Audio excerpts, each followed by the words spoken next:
안녕하세요. 뵙게 돼서 반갑습니다.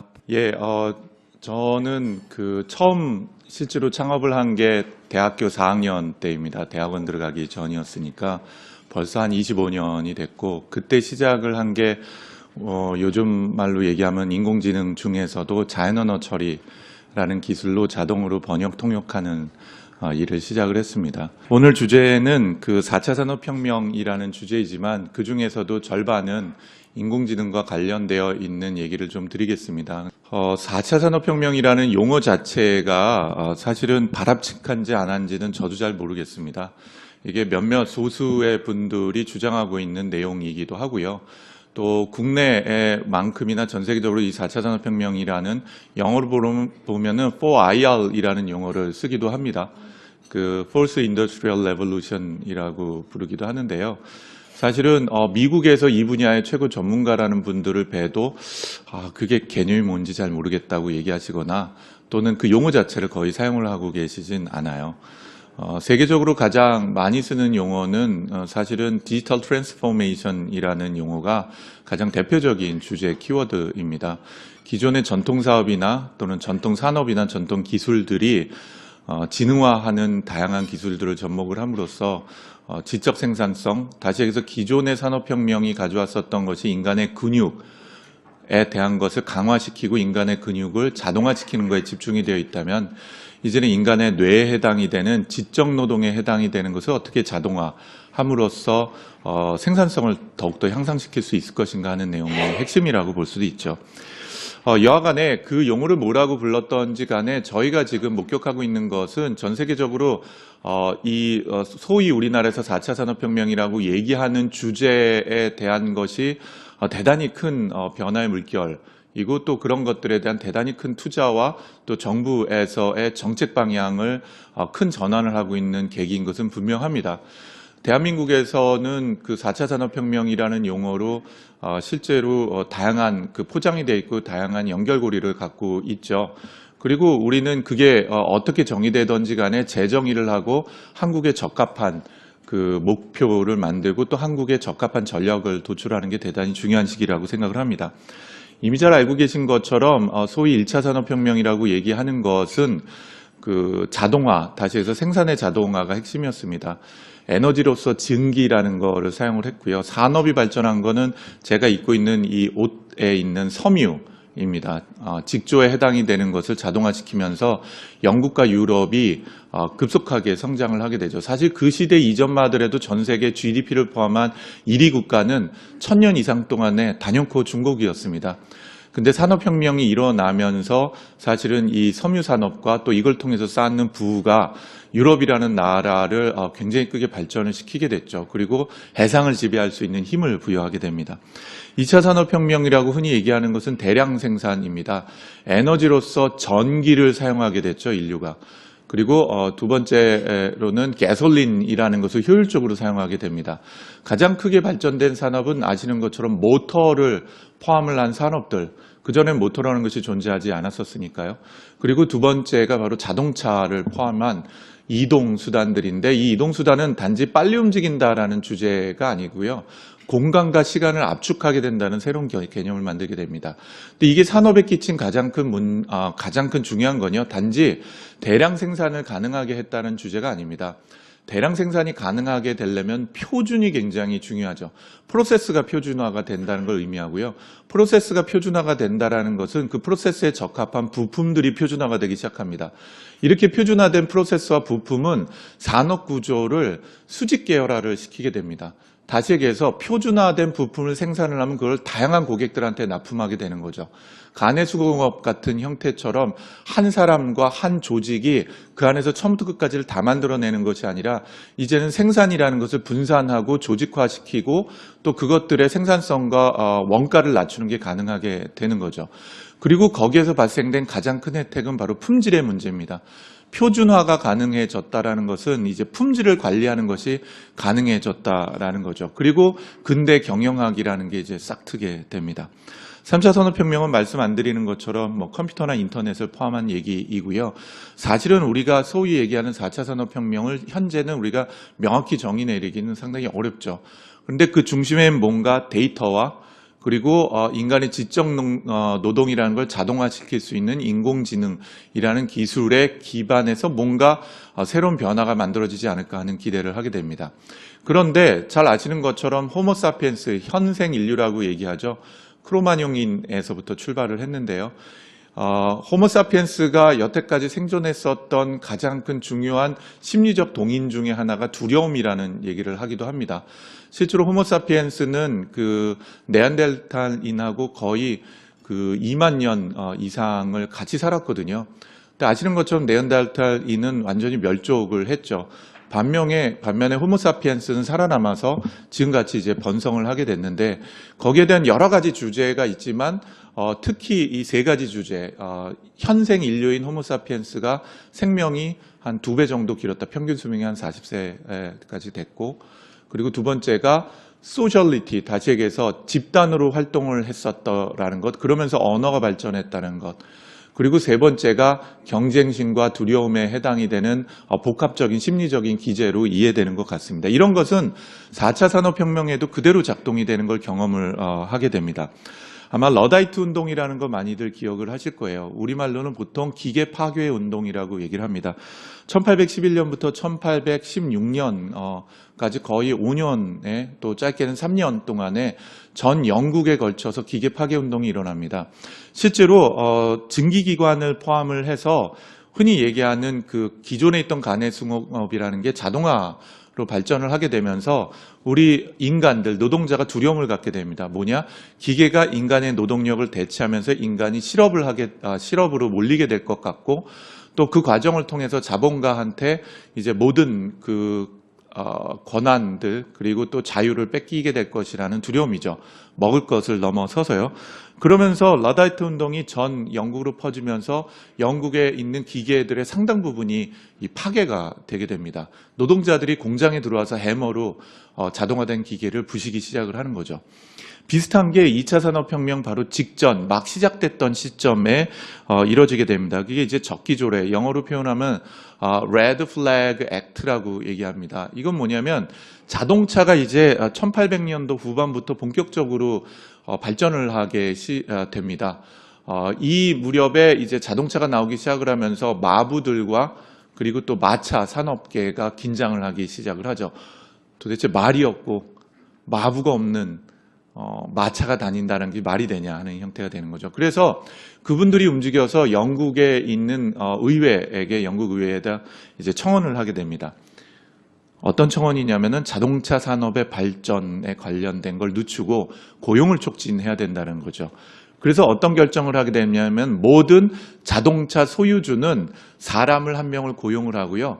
이 사람이 3m, 4m 앞에서 빨간 깃발을 들고 걸어 다녀야 돼요. 자동차 앞에서. 지금 표현으로 보면 이제 자동차가 나가신다, 길을 비켜라 라고 하면서 깃발을 들고 나가야 되는 거죠. 그리고 자동차는 대략 시속 10km에서 15km 이상을 달리지 못하도록 법률로 규정을 하게 됩니다. 이게 바로 적기조례인데 적기조례가 2차례를 통해서 개정이 돼서 거의 5년 가까이가 유지가 됩니다. 영국에서. 이게 이제 우리는 잘 알고 있죠. 인간은 도저히 또는 말은 도저히 자동차하고 경쟁해서 이제 어느 누구도 자동차랑 달리기 시합을 하고 있지는 않거든요. 그럼에도 불구하고 인류에게는 대단히 큰 두려움을 줬었던 게 사실이기도 합니다. 이것 때문에 영국이 실제 독일과 프랑스가 영국보다도 더 늦게 자동차 산업이 시작이 됐는데 실제로 그 5년의 문제 때문에 자동차 산업이 대략 20년 정도가 뒤처지게 됩니다. 현재 영국은 여전히 독립적인 자동차 산업을 보유하고 있지를 못해요. 다 팔려버렸죠. 어쨌든 이러한 것이 산업혁명이라고 소위 우리가 관찰해 볼 수 있었을 때 인류가 가졌었던 두려움과 또 우리가 했었던 행동의 모습이라고 보면 됩니다. 현재 우리가 그 비슷한 것을 경험을 하게 됩니다. 제가 그 작년이나 재작년도에 여러 군데 많이 불려가기도 했습니다. 그 중에서 청와대에 가서 큰 회의했었던 게 기억이 나는데 그게 언제냐면 바로 알파고 관련되어 있는 게 있었던 재작년도 직후였습니다. 3월 무렵이었는데요. 이때 우리 대한민국 국민들한테 줬던 충격들이 대단히 크죠. 심지어는 뭐 강남에 있는 뭐 학부모님들은 이제 농담입니다만은 도대체 알파 고등학교가 어디냐, 우리 애는 일단 알파 고등학교부터 보내야겠다는 얘기가 있을 정도였으니까요. 여기 보시면 익숙하지는 않으시겠지만 세로축은 로그입니다. 로그 10, 로그 스케일입니다. 이걸 제가 다른 비유를 한번 드려보도록 할게요. 이 그림의 왼쪽은요, 나사가 아폴로 프로젝트를 할 때 사용했었던 슈퍼컴퓨터들입니다. 요 한 대 한 대가 슈퍼컴퓨터라고 보시면 될 텐데, 그때 수백 개의 인공위성을 나사가 쏘아 올렸죠. 그리고 인류를 달나라에 보내기 위한 모든, 예를 들면 탄도 조정, 그리고 설계, 그리고 인공위성과 그 다음에 우주선, 그 달나라에 가는 우주선의 컨트롤까지 포함된 걸 전체를 관장을 했었어요. 현재 여러분이 사용하고 계시는 갤럭시 S8이라든지 또는 아이폰이요, 그때 사용했었던 그 나사가 보유했었던 모든 슈퍼컴퓨터의 메모리와 CPU를 합친 것보다 2배 더 강력하고 2배 더 많은 용량을 저장할 수 있습니다. 흔히 그 경제학적 관점으로 봤을 때는 몇몇 분들은 여전히 우리는 1차 산업혁명의 중심에 있다라고 얘기도 합니다. 그 내용의 핵심은 단순히 이제 자동화, 과거에는 우리 육체적 노동의 자동화나 근육의 자동화라면 이제는 지적 노동과 우리의 뇌의 자동화일 뿐이고, 이 자동화라는 측면으로 봤을 때는 이제 여전히 1차 산업혁명에 있다라고 얘기하시는 분도 있습니다. 이거에 대해서 이제 큰 변화가 있을 거라고 얘기하시는 분들의 경제학적 관점을 가르는 게 이 두 얘기입니다. 수학체감하고 수학체증이라고 얘기하는데요. 그래서 초기에는 급격하게 인풋에 따라서 늘어나지만 그 인풋이 더 늘어난다고 해서 아웃풋, 그 산출량이나 혹은 이익이라는 게 더 이상 증가되지 않는 시점이 온다는 거죠. 그런데 여기 써 있는 수학 체증의 법칙이라는 것은 뭐냐면, 인풋이 늘어나면 늘어날수록 아웃풋이 더 증가되는 효과가 몇몇 분야에서 나온다라는 것이죠. 그 몇몇 분야의 핵심이 뭐냐면 바로 네트워크 이펙트가 강한 분야들입니다. 네트워크 이펙트가 강하다라고 얘기하는 것은 잘 아시는 것처럼 우리가 흔히 말하는 네트워크 마케팅을 포함을 한 피라미드 같은 구조인 것들이에요. 뭔가 연결 구조가 있고 그 연결 구조를 통해서 연결 구조가 증강이 되면 그 연결 구조 꼭대기에 있는 사람들은 더 많은 부와 더 많은 생산량을 만들어낼 수 있는 구조인데, 이것이 단순한 몇몇 그 연결 구조라는 것이 세일즈나 마케팅 부분이 아니라 산업 전반에 들어올 텐데, 그게 여러분이 들어오셨던 수직적 또는 수평적 연결 구조에 해당이 되는 것들인데, 데이터가 연결이 되고 네트워크가 연결이 되고 그 위에 여러분 많이 들어보신 IoT를 포함을 한 서비스들이 연결이 되기 시작을 하고, 지금 크립토 커런시도 마찬가지입니다. 흔히 요 비트코인이라고 얘기하는 것도 그 연결 구조에 우리가 얘기하는 장부라는 것을 분산시켜 놓는 거거든요. 신뢰할 수 있는 개방된 형태로요. 결국은 이렇게 만들어진 연결 구조라는 것이 혁신을 만들어내게 되면, 이러한 연결 구조는 네트워크 이펙트를 가지고 연결 구조의 참여자가 증가되면 증가될수록 생산량이라는 것이 더 기하급수적으로 증가가 되고 그 이익은 더 기하급수적으로 집중이 된다는 얘기입니다. 4차 산업혁명위원회라는 게 이제 잘 아시는 것처럼 작년도 대통령 후보들 사이에서도 화두가 됐었고요. 현재 문재인 정부에서도 혁신 성장이라는 주제의 중심이라고 보고 있습니다. 4차 산업혁명위원회에서는 그 국내 4차 산업을 성장을 시키기 위한 4가지에 대한 관심을 가지고 있어요. 첫 번째는 인프라와 해당이 되는 겁니다. 이제 정부에서 맘대로 어떤 산업 육성을 하기 위해서 직접적인 투자를 하기는 여러 측면으로 어렵지 않습니까? 그렇기 때문에 어쨌든 인프라를 어떻게 만들어줄 수 있냐 하는 것 하나. 그 다음에 두 번째는 제도적인 개선 부분입니다. 이거는 맨 마지막에 여러분들하고 좀 상의를 하도록 하겠습니다. 세 번째는 우리나라 지금 가장 큰 문제가 2가지가 있죠. 사회적 문제가. 하나가 전 세계에서 가장 빠른 고령화입니다. 에이징 컨트리 기준으로 보자면 2025년이 되면 아시는 것처럼 우리나라 그 고령화라는 게 일본 수준을 이제 앞지르게 됩니다. 그러니까 몇 년 남지 않은 거죠. 7년. 그 인구 절벽이 올해 이미 시작이 됐거든요. 올해 인구 절벽이 시작이 됐고 2025년 7년밖에 남지가 않았습니다. 거기에 더불어서 이제 청년 실업 문제, 또 이것은 고용이라고 얘기하는 큰 주제하고 맞물려 있는데, 우리가 소위 얘기하는 4차 산업은 고용하고 직접적인 연관관계가 있을 가능성이 있는 거죠. 과거에 그래왔던 것처럼요. 그리고 네 번째가 이제 이런 것들을 전부 다 맞물리는 이제 경제적인 문제에 해당이 되는 건데, 이 경제적인 문제는 또 아까 세 번째 문제인 사회 문제, 또 고령화라든지 복지라든지 고용의 문제하고도 깊게 또 연결이 되어 있죠.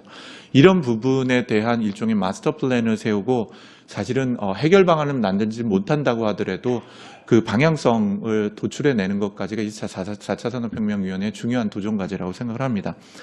어쨌든 현 정부에서 바라보는 4차 산업이라는 정의는 인공지능 데이터 네트워크가 결합돼서 인간의 지적 능력이라는 것을 구현해 나가는 것, 또 이러한 기술들에 의해서 그런 것들이 여기 보면 인공지능, 정보처리, 클라우드 컴퓨팅 인프라스트럭처에 기반해서 학습과 진화되는 자동화된 시스템들, 자율의사결정의 가장 대표적인 게 뭐겠습니까? 자율주행 자동차입니다. 제가 그래도 이쪽 분야에 오래 있기도 하고 현재 한양대 특임 교수도 맡고 있는데 뭐 대학원에서 아이들도 좀 가르쳐 봤습니다. 그래서 많은 분들이 물어보시는 게 그럼 뭐 인공지능이 됐던 4차 산업혁명에 가장 체감할 수 있는 가장 빠른 게 뭐냐라고 하면 저는 단언코 자율주행 자동차 얘기를 합니다. 아마 빠르면은 뭐 5년, 길어도 10년 내에 우리가 마차에서 자동차로 변화했었던 경험을 우리가 경험할 가능성이 굉장히 높죠. 이 얘기는 뒤쪽에 조금 더 말씀을 드리도록 하겠습니다. 그리고 초연결과 융합이라는 것, 그리고 실시간 반응이라는 것이 우리가 볼 수 있는 이 네 가지 특징이고, 이 네 가지 특징이 핵심이 바로 연결과 융합에 있다고 보여지는데, 인공지능이 됐던 데이터 산업은 이게 독립적인 산업이 될 수가 없죠. 이게 자동차 산업에 붙는 거고요. 이게 화학에 붙는 거고, 이게 의료에 붙는 것이고, 이게 생명과학에 붙는 것이고, 또 이게 전통적인 운송산업, 유통산업에 붙는 거죠. 그리고 교육에 붙는 것이고요. 그래서 그것이 가져왔었던 지적 능력의 일부 부분을 자동화함으로써 지적 노동의 생산성을 이제 향상을 시키는 게 아마 우리가 향후 짧으면 30년, 길게 100년 동안에 인류가 경험하게 될 중요한 변화가 되리라고 생각을 하고, 이게 정부가 바라보는 현재 시점이기도 합니다. 이런 4차 산업혁명 부분에 경제 생태계라는 것은 경제 참여자들이 있죠. 경제 참여자 중에 가장 중요한 주체는 국민이죠. 그리고 국민에게 가장 영향을 많이 주는 것은 사회와 그 사회적 제도에 해당이 되는 것입니다. 교육 문제, 일자리 문제, 또 사회 안전망에 해당이 되는 복지 문제들에 해당이 되는 것들입니다. 두 번째는 산업 경제적 주체들이죠. 대표적으로는 이제 기업들이 될 텐데요. 기업과 소상공인을 포함을 한 곳들. 어떻게 지능화라는 과정을 통해서 국내 산업이라는 것이 생존을 넘어서 지속적으로 발전할 수 있도록 할 것인가. 그 sustainability, 다시 얘기해서 지속 가능성이라는 것을 산업적으로 확보한다라는 것은 이미 그 한계에 와 있는 기존 우리 대한민국의 산업으로서는 굉장히 큰 도전 과제인 건 사실입니다. 마지막으로 그 밑바탕을 만들고 있는 기술과 또 이 기술, 산업, 사회 제도를 관통하고 있는 사람에 대한 문제인 거죠. 어떻게 사람을 양성을 하고 그 사람들이 기술뿐만 아니라 산업 경제의 주체가 될 수 있도록 하는 것인가, 할 수 있도록 만드는 것인가 하는 것이죠. 이걸 위해서 현재 주요 추진 방안입니다. 이 방안이나 과제에 해당이 되는 것은 뭐 아직은 좀 과도기인 것 같고요. 아마도 올해 내년을 통해서 더 검증을 하고 또 고도화하는 과정이 필요하다고 보여집니다. 어쨌든 이를 위해서는 산업적 혁신 또 사회적 혁신을 위해서는 현재 우리가 직면한 가장 큰 도전 과제 중에 하나가 규제 문제이기도 합니다. 그거는 맨 마지막에 여러분과 좀 얘기를 좀 나누도록 하겠습니다. 어쨌든 초연결된 인프라스트럭처를 어떻게 우리가 확보할 수 있을 것인가, 그리고 데이터 생산에 대한 것을 우리가 재활용할 수 있도록 하면서 미래 일자리를 대응할 수 있도록 하고, 이런 모든 것들을 통해서 융합 신산업을 창출을 하고 사회 문제를 해결을 하고 일자리 창출을 새롭게 만들어낼 수 있으면서 궁극적으로 삶의 질을 제고할 수 있도록 할 것인가 하는 것인데, 이게 사실 굉장히 어려운 동전의 양면 또는 칼의 두 칼날과 같기도 합니다. 다시 얘기해서 4차 산업과 또 지능화라는 것은 여러분들이 늘상 겪는 것처럼 우리 직업에 영향을 미치게 될 가능성은 큽니다. 저는 그걸 실업이라고 생각은 하지는 않습니다만은 여간의 일자리 이동과 새로운 직무 기술을 익히도록 아마 만들게 될 거라는 것이죠.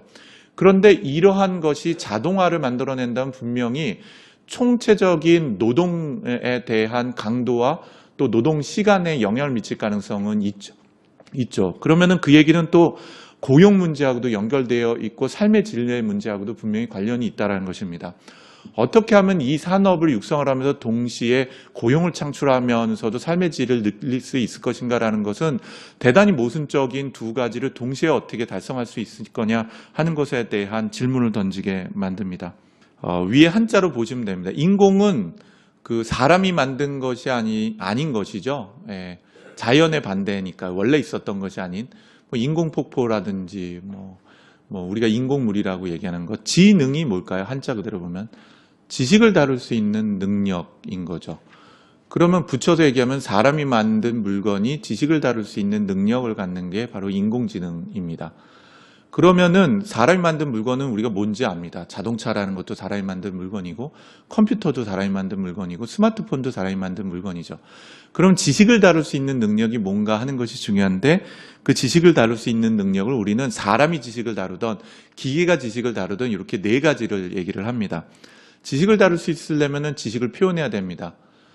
우리는 그 지식을 표현하는 걸 말로 하고 그리고 또 글로 쓰고 있죠. 그걸 우리가 지식 표현이라고 얘기합니다. 기계는 인간하고 다르게 생긴 뇌를 가지고 있죠. 실리콘으로 만들어져 있는. 그렇기 때문에 기계한테 유리한 지식 표현은 사람한테 유리한 지식 표현과는 좀 다릅니다. 말과 글보다는 다른 지식 표현을 더 유리하게 사용을 하죠. 또 지식을 다룰 수 있으려면 남이 만들어 놓은 지식이라는 것을 학습할 수가 있어야 합니다. 그렇기 때문에 우리가 사람이 학습하는 것만큼 기계가 학습하는 게 중요한데 우리가 그걸 기계학습이라고 얘기를 하고 여러분들이 많이 들어보셨던 알파고가 됐던 무엇이 됐던 그 인공지능 엔진들은 전부 다 기계학습이라는 기술에 기반을 하게 됩니다. 기계가 생각하는 걸 우리가 추론이라고 얘기를 합니다.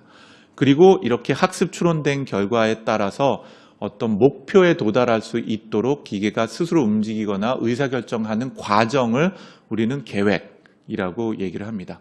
이렇게 네 가지가 우리는 지식을 다룰 수 있는 능력이라고 얘기하고요. 지능은 목표에 도달할 수 있도록 지식과 정보를 활용할 수 있는 능력이고 다른 표현으로는 그거에 기반해서 문제를 해결할 수 있는 능력이라고 보셔도 될 것 같습니다.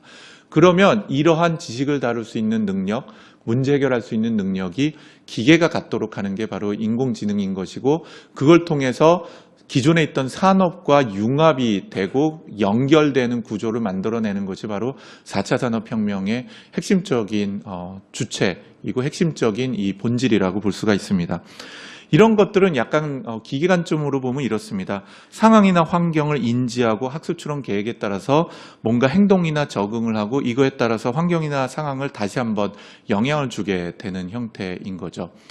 쉽게 말씀드리면 자율주행 자동차가 있습니다. 이 자율주행 자동차가 다니고 있고 저는 그 안에 타고 있어요.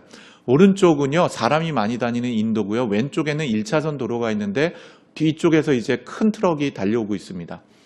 이런데 갑자기 자율주행 자동차 앞쪽으로 뭔가 툭 튀어나온 거예요. 근데 툭 튀어나온 게 예를 들면 물건이다. 그럼 브레이크 밟지만 그게 큰 저한테 사고를 내지 않으면은 그 물건을 치고 지나가는 게 아마 유리할 것 같아요. 근데 그 튀어나온 게 다른 생물이에요. 강아지가 됐던, 토끼가 됐던. 그러면 브레이크를 밟아야죠. 그렇지만 아마 뒤쪽에 있는 트럭 때문에 1차선으로 핸들을 꺾기는 굉장히 쉽지 않을 것 같아요. 근데 앞쪽에 튀어나온 존재가 사람이라고 생각을 하면 우리는 무의식적으로 브레이크를 밟겠지만 뒤쪽에서 달려드는 트럭이 있다고 하더라도 핸들을 1차선으로 꺾을 가능성이 대단히 높습니다. 왜냐하면 내 손으로 내가 사람을 죽이는 행동을 하기는 굉장히 두려운 것이거든요. 다시 얘기해서 뒤쪽에 오늘 말씀을 드리겠습니다만은 의사결정 부분에는 여러 가치관이라는 것과 윤리 도덕이라는 것, 또 규제와 법률이라는 것, 또 그런 것들을 안전망으로 가지고 있는 보험과 같은 것들이 다 연결된 구조로 있다라는 것입니다. 자율주행 자동차 하나만 하더라도요. 지금 우리나라도 올해 레벨 3 자율주행 자동차가 나오거든요. 현대 기아 자동차에서 레벨 3라고 얘기한다면 고속도로나 또는 일반 주요 도로에서는 손을 놓고 한두 시간을 운전할 수 있는 정도입니다. 이 자율주행 차가 나오고 완전 조혈 자동으로 시작되는 게 레벨 4인데 향후 아마 5년 내에서는 우리가 구매할 수 있으리라고 보여집니다. 이와 간에 이러한 것들이 상황 환경이 있으면은 자동차가 인지를 해야 되는 거죠. 우리가 여러분 많이 쓰시는 음성인식, 비서도 마찬가지고 이미지 인식을 해야 되는데 그 인식이라는 게 단지 앞에 뭐가 있다 없다가 아니죠. 그 앞에 있는 것이 사람인지 물건인지 자동차인지 자전거인지를 인식을 해야 됩니다. 사람처럼. 그게 결과에 영향을 미치게 되니까요. 그리고 행동 적응도 브레이크만 밟아서 될 건지 핸들을 꺾어야 될지를 의사결정을 해야 되는 것이 대단히 중요하게 됩니다. 인공지능과 관련되어 있는 얘기를 조금 더 역사적인 관점으로 보자면 인공지능에 대한 태동기는요. 10년, 20년이 아니라 2340년 정도가 됐습니다. 그렇게 얘기하면은 다들 이해를 잘 못하시는데요. 실제로 현재 저희 회사뿐만 아니라 구글, 아마존의 알렉사라고 얘기하는 아마존의 스마트 스피커, 구글의 인공지능 비서, 또 마이크로소프트의 인공지능 비서들이 사용하는 기술이 있습니다. 그걸 knowledge graph라고도 얘기하고 추론 기술이라고 얘기하는데 이거를 최초로 발명한 사람이 누구냐? 아리스토텔레스입니다.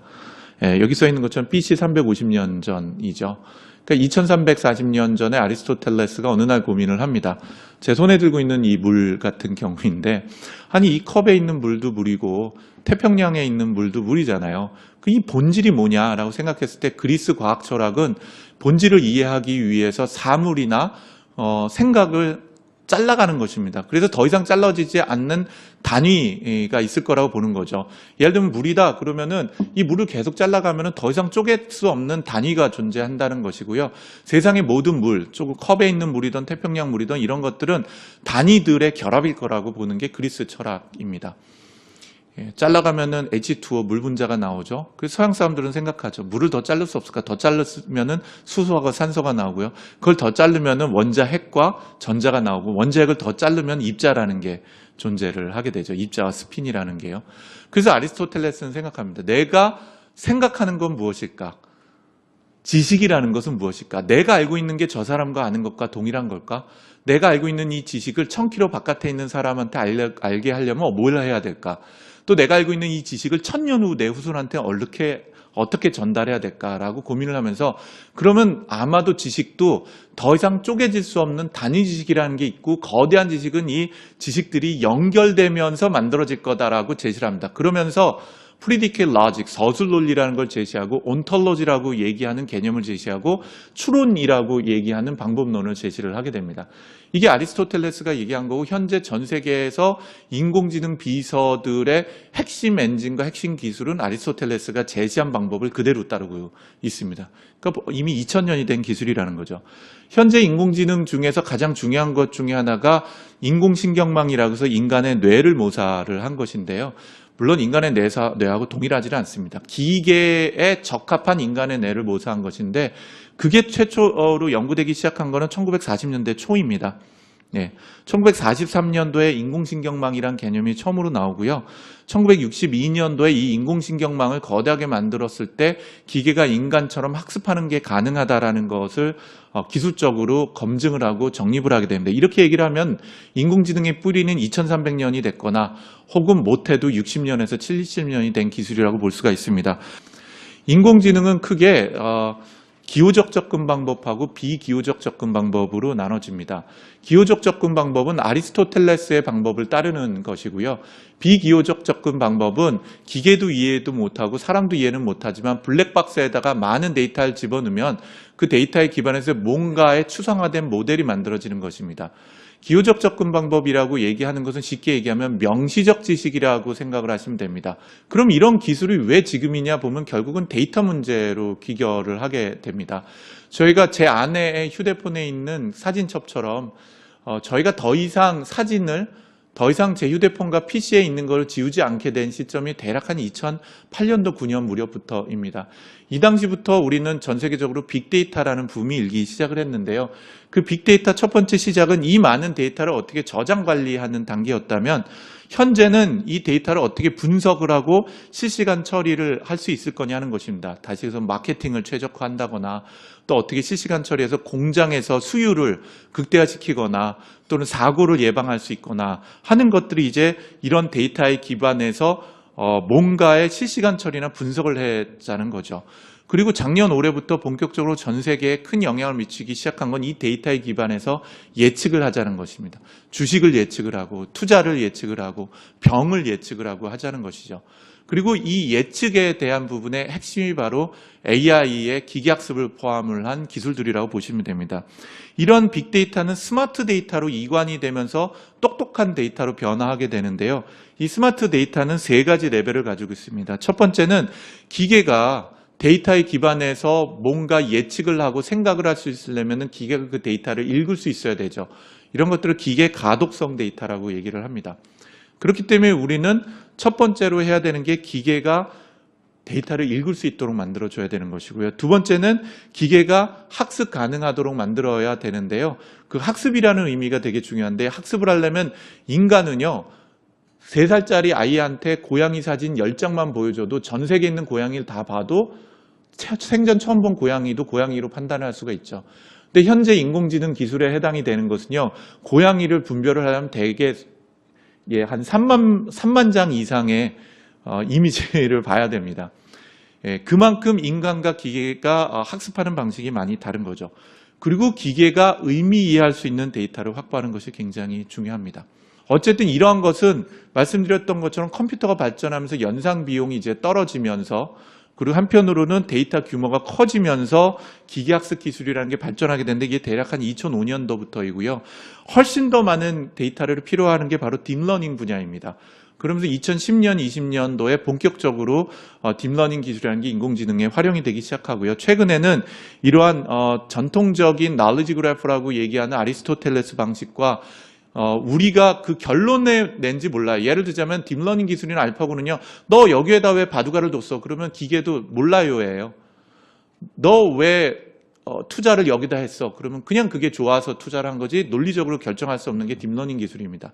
그럼 이거를 기계가 이해할 뿐만 아니라 기계가 설명 가능하도록 하는 인공지능을 만들어내는 게 현재 굉장히 중요한 기술이고, 이거는 두 가지 방식이 결합되는 방식을 통해서 발전하려고 보여집니다. 실제로 인공지능이나 4차 산업혁명 기술은 플랫폼으로 발전이 되리라고 보여집니다. PC, 인터넷, 모바일, 데이터, 지능 시대로 발전을 했고요. PC 시대에 빌 게이츠가 떼돈을 벌었죠. 운영체계를 통해서. 인터넷 시대에 네이버와 구글이 떼돈을 벌었습니다. 모바일 시대에 페이스북을 포함을 한 예를 들면 현재 삼성전자도 생존한 거고, 애플이 떼돈을 벌게 되죠. 모바일 운영체제뿐만 아니라 앱스토어라는 걸 통해서요. 그리고 생태계를 만들게 됩니다. 아마도 클라우드 IoT나 AI 플랫폼이라는 게 차세대 플랫폼이 되고, 이 플랫폼을 선점하기 위한 싸움을 하고 있고, 이거는 재작년도에 미국 한 나라에 있는 인공지능을 적용하겠다고 있는 기업들입니다. 맨 위는 인공지능 핵심 기술들, 그 밑에는 인공지능으로 세일즈를 혁신하고 자동화하고, 그 다음에 고용이라든지 인사관리라는 것을 혁신을 하고 마케팅을 혁신을 하겠다라는 분야, 또 그 밑에 리싱킹 인더스트리는 인공지능을 농업에 적용해서 혁신을 하고 교육 부분, 금융, 법률 부문, 그리고 자동차 부문에 적용하겠다고는 모든 산업 분야가 됩니다. 제가 인공지능 산업협의회 협의 회장을 맡고 있는데요. 우리나라도 작년에 조사를 했습니다. 우리나라도 많은 스타트업들이 이렇게 각 산업 분야별로 투자를 하고 있고 이제 막 시작을 했죠. 근데 여기에 제가 도전적인 말씀을 좀 드리면, 그럼 우리나라도 뭔가 경쟁력이 있지 않냐? 사실 굉장히 큰 어려움들을 많이 가지고 있습니다. 4차 산업혁명이라는 것, 인공지능이라는 것은 창조적 산업이 아닙니다. 이거는 자본산업이고 인력산업이고 장치산업입니다. 놀랍게도요. 전 세계의 인력과 자본과 장치를 제일 많이 가지고 있는 건 1등이 구글이고요.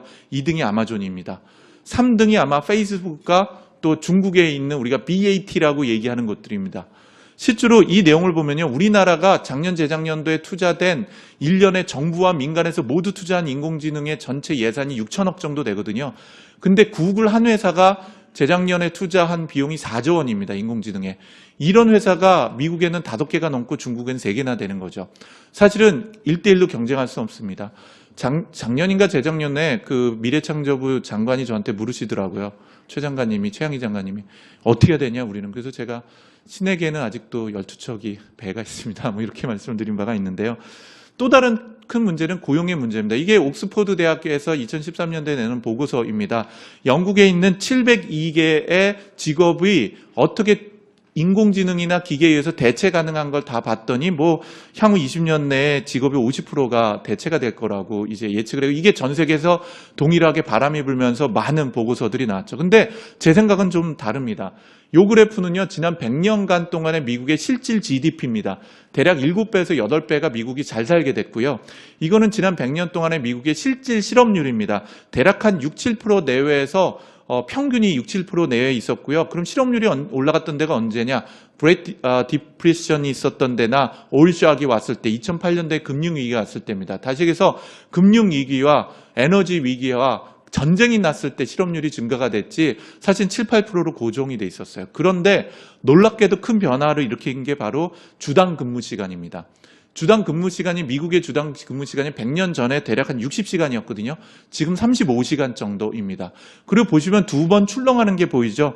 한 번 출렁하는 게 바로 2차 산업혁명이 막 끝나고 나서 한 번 출렁해서 시간이 확 줄고요. 3차 산업혁명이라는 정보혁명이 일어날 때 또 급격하게 5시간 이상 평균 근무 시간이 짧은 시간에 줍니다. 이 얘기는 어쩌면 4차 산업혁명이나 인공지능이 이런 과정을 거쳐서 한 번 또 출렁하면서 근무 시간이 제 전망에는 24시간 이하로 줄 것 같아요. 하루에 6시간, 일주일에 4일 정도로 근무하는 거죠. 다 해서 우리는 올라가는 생산성이라는 게 실업의 문제가 아니라 근무 시간을 줄이는 방식을 해서 해결을 해왔다는 것입니다. 근데 이것보다도 심각한 문제는 뭐냐면 바로 빈부격차예요. 이 그래프는 미국의 지난 40년간, 50년간의 이 빈익빈 부익부에 관련된 건데 맨 위쪽에 있는 이 그래프는 프로덕티비티, 생산성이면서 GDP에 해당이 되는 겁니다. 국가 자체는 정말 잘 살게 됐어요. 저희 5대조 할아버지보다 저는 풍부하게 잘 먹고 살찌는 걸 걱정을 하고 있는 거죠. 반면에 3차 산업혁명이 일어나기 시작한 직후부터 또는 그 직전부터 중산층입니다. 여기 보시는 이런 것들이 중산층의 소득이고 이게 전체 소득이에요. 이 얘기는 뭐냐면은 가진 자들이 더 많이 가지기 시작을 했다는 겁니다. 부가 더 많이 집중이 된다는 겁니다. 누구한테? 구글한테, 마이크로소프트한테 더 집중이 된다는 거죠. 삼성전자한테. 왜 그렇게 되느냐? 아까 말씀드렸었던 수학 체증의 법칙이라는 게 작동되기 시작을 하는 거죠. 예전에 비해서. 그러면은 4차 산업이라고 손이 얘기하거나 인공지능은 이게 더 가속화될 가능성이 있습니다. 전 세계 데이터를 제일 많이 가지고 있는 데가 누굽니까? 구글이에요. 아마존이에요. 전 세계 인공지능이든 4차 산업 인력을 제일 많이 가지고 있는 데가 어디냐? 그쪽들입니다. 장비, 클라우드를 제일 많이 가지고 있는 데가 어디입니까? 1등이 구글이고 2등이 아마존인 거죠. 이런 형태가 중요합니다. 인력 문제도 보면요. 미국하고 중국이 인공지능이나 이 4차 산업 전문 인력이 미국이 우리나라보다 20배가 많고요. 인도하고 중국은 우리보다 30배가 많습니다. 이거를 제가 비유하면 이렇습니다. 미국에 있는 모든 소프트웨어 개발자나 미국에 있는 모든 전문가 그룹들의 인구의 상위 3%가 우리나라 전체 소프트웨어 인구보다 많아요. 그쪽 나라의 상위 3%가. 똑똑한 애들이. 이거 우리가 어떻게 대응을 해야 됩니까? 굉장히 이제 심각한 문제죠. 우리나라는 심지어는 그 인구가 줄고 있기도 해요. 이거는 세계 이 분야에 있어서 주요 논문인데요. SCI 논문 같은 경우는 10위 안에 드는데 일반 논문은 전 세계 1등이 어디냐? 중국입니다. 2등이 미국이고 우리나라는 17위 바깥에 있어요. 사실은 비교하기가 힘들 정도로 멀리 떨어지고 있는 겁니다. 노하우의 지속 가능성도 심각한 문제예요. 미국은 이렇게 만들어진 스타트업이라고 우리가 얘기하죠. 요즘 얘기하는. 또 벤처기업이 남은 그 벤처기업을 구글이나 마이크로소프트나 아마존 같은 애들이 인수합병을 하면서 사실은 지적인 섹스가 일어나고 기술적 문화적 섹스가 일어나면서 사실은 유전자가 지속적으로 발전합니다. 우리나라는 스타트업이나 중소기업이 그걸 만들면 대기업이 똑같은 걸 만들죠.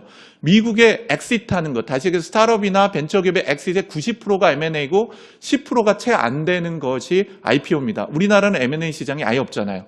결국은 그것은 지속 가능하지 않고 사장이 되는 거죠. 열정페이로 한때 창업을 했다가 전부 다 그냥 없어지는 기술이 됩니다. 이 문제 어떻게 해결할 것인가 하는 것들. 데이터 우리나라 27위에 해당이 되는데 우리나라 데이터를 보유하고 있잖아요. 이거는 문화적인 문제이기도 합니다. 데이터를 공유하지 않고 사일로로 남아있게 되는 거죠. 규제 문제 심각합니다. 미국하고 중국은 네거티브예요. 운전하다가 유턴이 금지되어 있지 않은 데서는 다 유턴을 해도 돼요. 우리나라는 유턴 표시 있는 데만 유턴이 가능합니다. 우리나라는 파지티브 규제 국가예요. 뭐뭐를 해야만 된다는 것을 해야 되는 것이고요. 미국은 뭐뭐를 하지 않아도 된다는 모든 것들을 해볼 수 있는 나라인 거죠. 이 문제를 개혁한다는 건 대단히 어려운 것이죠. 현재 샌드박스 문제도 중요하게 되고 됐습니다. 개인정보보호법 문제도요. 부처마다 규제가 다 있습니다. 융합을 하려면 세 부처로 가야 돼요. 보건복지부 가야 되고 정보통신부 가야 되고 그리고 또 예를 들자면 산업부로 가야 되는 거죠. 이런 문제 어떻게 해결할 수 있을 것인가 하는 것들이 중요합니다. 혹시 이 그래프를 보신 분 계신지 모르겠습니다. 가트너 하이프사이클이라고 얘기를 하는데요. 가트너 하이프사이클이라는 건 뭐냐면은 역사적으로 이머징 테크놀로지에 해당이 되는 신기술들은 이 패턴을 그린다는 것입니다. 한 예를 제가 한번 들어볼게요. 1997년도에 아마존이라는 회사가 상장을 하게 됩니다. 그때 여러분이 500만 원어치를 주식을 샀다라고 가정을 할게요. 2000년 무렵에 인터넷 붐이 일어나면서 인터넷 거품의 꼭대기에 다다르게 됩니다. 그리고 그 거품이 꺼지기 시작하면서 2003년도 무렵에 인터넷 회사의 절반이 망하게 됩니다. 그리고 2005년, 6년도부터 아마존과 네이버나 구글이 본격적으로 이익을 증진시키게 됩니다. 그리고 2017년 작년도에 아마존이 여러분이 500만 원을 주식시장에서 돈을 샀었다면 그 500만 원이 25억이 됐습니다. 현재 아마존이요. 왜 그때 안 샀는지 몰라요. 500만 원어치만 샀으면 지금 25억 원인데요. 그리고 구글과 네이버가 전 세계를 지금 또 대한민국에 큰 영향을 미치고 있죠. 지금 인공지능도 똑같습니다. 여러분이 얘기하는 알파고, 딥마인드라는 회사가 창업이 된 게 2010년이에요. 그리고 M&A를 2003년에 하게 되죠. 알파고 2016년이 있었고 2017년에 거의 꼭대기, 다시 얘기해서 거품이라고 표현하긴 그렇지만 이 꼭대기에 올라갑니다. 아마 내년부터는 인공지능이나 4차 산업혁명도 붐이 줄어들 거예요. 아, 그거 별거 아니네. 그거 해봤더니 문제가 있네 라고 하면서 회사들이 망하기 시작할지도 모릅니다. 그리고 아마 2021년에 바닥을 찍겠죠. 그리고 진짜로 인공지능의 4차 산업으로 돈을 버는 시기는 언제냐? 2025년 정도가 됐을 거라고 저는 생각을 합니다.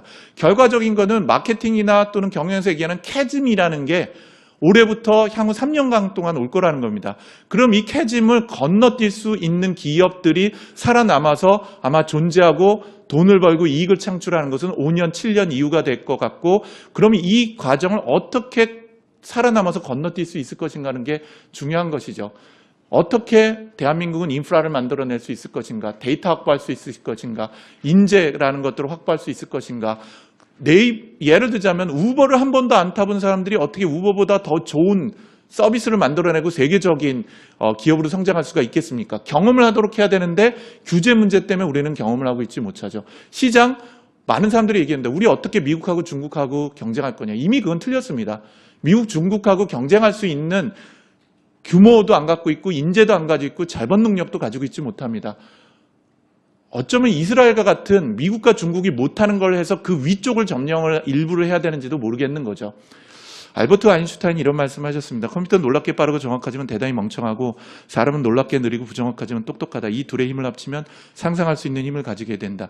미래 산업사회 또 미래의 조직사회는 기계하고 사람이 협력할 수 있는 방식을 문화로 녹아내릴 수 있는 곳들이 생존하고 성장할 가능성이 높다고 생각을 합니다. 시간을 한 5분, 10분 좀 넘겼는데 양해를 부탁을 드립니다. 감사합니다.